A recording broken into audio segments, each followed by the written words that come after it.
Hello, you're listening to Health Professional Radio. Welcome. I am your host, Neal Howard. Thank you so much for joining us today. Long-term studies of high school students show a pattern of drug use that most young people who use other drugs have tried marijuana, alcohol, or tobacco first. We've all heard about cigarettes being a gateway drug, and we've heard that marijuana isn't a gateway drug. It's not harmful, and if alcohol is legal, then why not marijuana? Our guest in studio today is Dr. Ed Gogek, psychiatrist who works with addicts and alcoholics in jails, prisons, and also in homeless clinics. He's also the author of Marijuana Debunked, a handbook for parents, pundits, and politicians who want to know the case against legalization. How are you doing today, Ed? Good to be here. Thanks, Neal.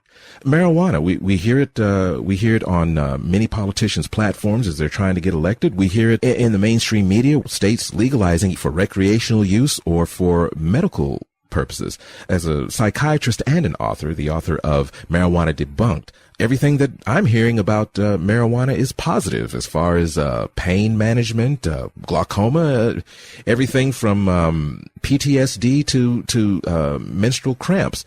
What are your thoughts on it when it comes to the legalization of marijuana? Is it a political issue or is it a public health issue? Well, I see it as a public health issue because it's a harmful drug. It is very harmful for teenagers. We need to keep teenagers away from this drug, and the best way, is to keep it strictly illegal. The Scandinavian countries, it's very interesting. I wrote something about this because I was rather irked at Bernie Sanders for this because he keeps talking about how we should be like the Scandinavian countries. The Scandinavian countries have some of the strictest marijuana laws in the world. And it's because they realize that anytime they loosen the laws or decriminalize, use went up and teenage use went up. Okay. So in Sweden and Norway, this UNICEF study showed teenage use was 5%. They have really strict laws, no medical marijuana, no decriminalization. In the United States, it's 22%. In Canada, 28%. Where we have really loose laws, lots of medical marijuana laws. And that is the problem. What I said is you don't legalize it. FDA would never approve a drug that had a huge side effect. Well, teenage use is a huge side effect. There are a relative handful of people who are helped medically by marijuana. And most of them, I'll be honest, I don't believe. I think they might believe it, but I really think that it's their substance abuse talking. There are some people who are very genuinely helped. But, thalidomide helps people. And every now and then somebody says, we should really have thalidomide for the people it helps and will prevent pregnant women from having it. And the FDA says no, because we're not going to prevent pregnant women from getting it. It's the same with marijuana. Mm-hmm. If you legalize it for the small number of people who are helped by it medically, you end up with this huge side effect. We've got almost 4 million teenagers using on a regular basis in this country. Thinking about the legalization of marijuana, I think about cocaine being legal for medical use and all sorts of other substances that are now illegal. Is marijuana going through the same process and just winning, sort of like alcohol did? Well, what's going on with marijuana is there's a lot of money behind it, and marijuana users are absolutely convinced that the drug is harmless. And they're, like I said, they're the world's greatest proselytizers. They really are, and they really push it. So marijuana is really getting pushed. Mm-hmm. That's what's going on there. The whole alcohol argument is kind of strange because alcohol is probably the best example of why we don't want to legalize another addictive drug. Mm-hmm. It causes a huge amount of harm. And what I say to people is, the thing about alcohol is there's kind of two parts to it. One is there's social use. There are millions of people who just drink for taste or drink for a very mild social effect. But most alcohol in the country is consumed by alcoholics and binge drinkers who drink to get drunk. And if everybody who drank only to get drunk, we would still have prohibition. We never would have ended prohibition. It's kind of funny that it's the people who are rare and occasional users are the reasons that it was repealed. Well, when we're talking about the rare and occasional user, these laws aren't being pushed through by people who are destitute, by people that are poor, but by potheads, the traditional potheads.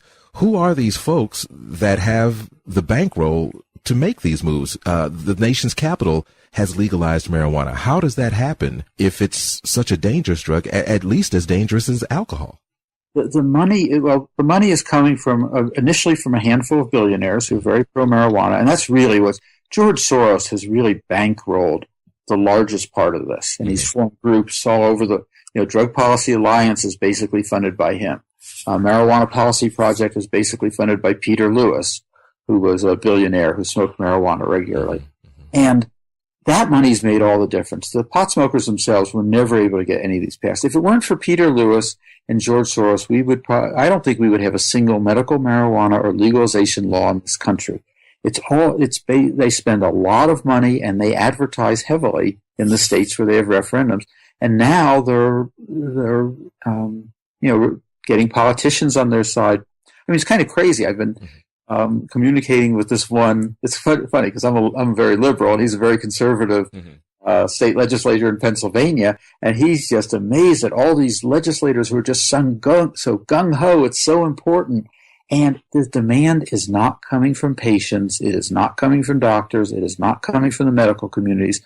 The demand is coming from people who want to legalize marijuana because they want to use it to get high. That's where the demand's coming from.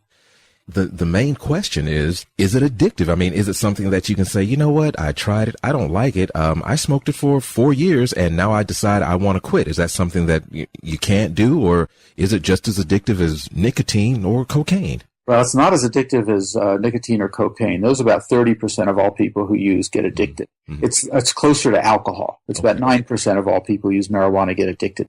The thing is, with these other drugs, and the news media is to blame for this, because the news media has been extremely partisan pro-marijuana. With the other drugs, people will say, nobody says, oh, I tried alcohol and it didn't harm me, so why do we make such a fuss about it? Nobody says, oh, I tried cocaine and it didn't hurt me, so it should be legal. But people say that about marijuana.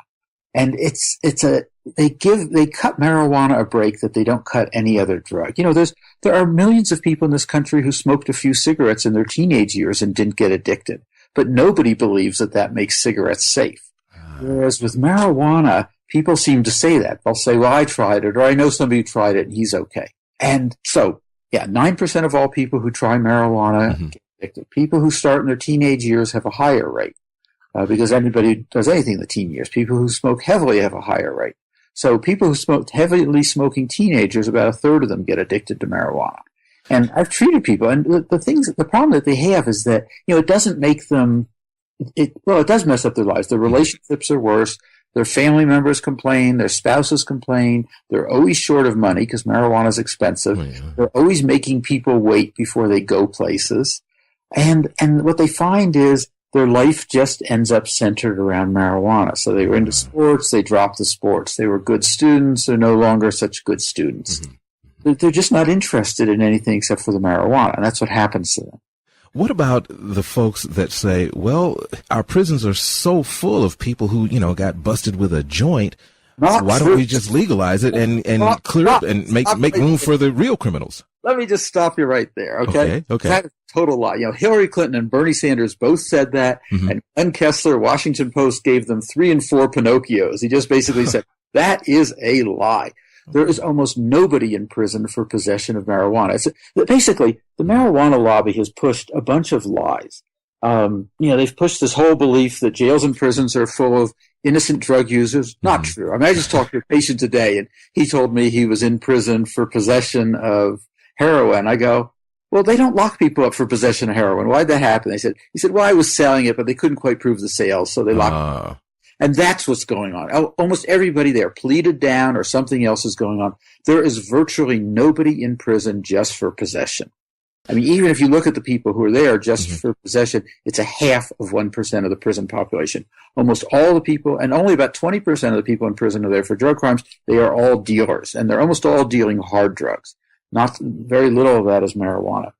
They've lied to us about the arrest issue. They keep talking about, there's 500,000 arrests every year. Yes, it's true, but almost all those arrests occur when somebody is searched because they've been stopped or arrested for an entirely different reason. They're rarely prosecuted, almost never incarcerated. They talk about, I told you about, they talk about, cartels are because it's illegal. Actually, in Colorado, the black market is thriving. Anytime you tax anything, you're going to have a black market. The best way to get rid of cartels is to decrease use, and the best way to do that is actually to make it strictly illegal. There's a lot of misinformation about marijuana, but the whole criminal thing is simply not true. you've talked about a lot of misinformation surrounding marijuana and your recent case in point about the incarceration issue. Now, as the author of Marijuana Debunked, you're not the only person who is against the legalization of marijuana. I mean, there are people who have conducted these studies other than yourself. What was it that motivated you to write such a book? Well, part of it is I work with drug addicts, and I know, I mean, they're liars. That's what they do. The number one symptom of addiction isn't really using the drugs. It's being dishonest about it. They lie to others and they lie to themselves. And I was just listening to this whole movement. I go, everything they're saying is dishonest. So it was that. And it was also my own teenage use that made me want to do it. Because I have kind of something to make up for, because I was one of these gung-ho proselytizers as a kid. And so I want to tell the other side. What type of response have you received from your fellow healthcare providers? Well, very little. And I'll talk to people. Like I said, there's certain groups, the pediatricians, the child psychiatrists, the addiction doctors who've taken a stand on this. Doctors tend to not want to, they're supportive. They very much agree with it, but they're not so much taking a stand. The biggest problem actually is the news media. And there was a study done. It was called The High Road, and somebody actually looked at all of the news articles about medical marijuana for an entire year. And when he found that they were 2-to-1 in favor, and when he looked at the news articles just in the run-up to votes on medical marijuana, they were 6-to-1 in favor. Wow. And the news media is very, very pro-marijuana. I've got something, and so it's very hard to get this stuff printed. I go through all these examples.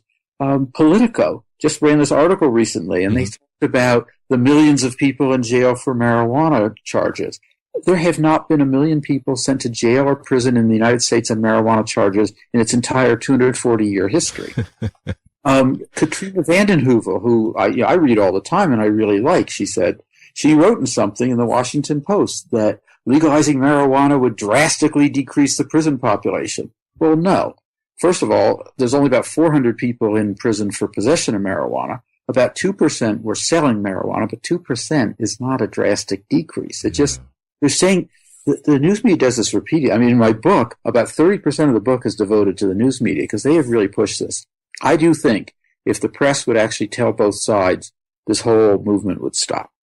You've been listening to Health Professional Radio. I'm your host, Neal Howard. It's been an absolute pleasure talking in studio today with Dr. Ed Gogek, psychiatrist who works with addicts and alcoholics in jails, prisons, and also in homeless clinics. He's also the author of Marijuana Debunked, a handbook for parents, pundits, and politicians who want to know the case against legalization. As more and more states hop on board the legalization bandwagon, Dr. Gogek is a proponent of absolute abstinence and also of telling the truth about the actual effects of marijuana on the developing teenage brain, the myth of driving as a better driver while under the influence of marijuana. And also he'd like to see the media take a stand and take some responsibility for feeding us tons and tons of misinformation, especially when it comes to the legalization of marijuana. It's been great having you here today with us, Dr. Gogek. Thank you, Neal. It's been really good. Transcripts and audio of this program are available at healthprofessionalradio.com.au and also at hpr.fm,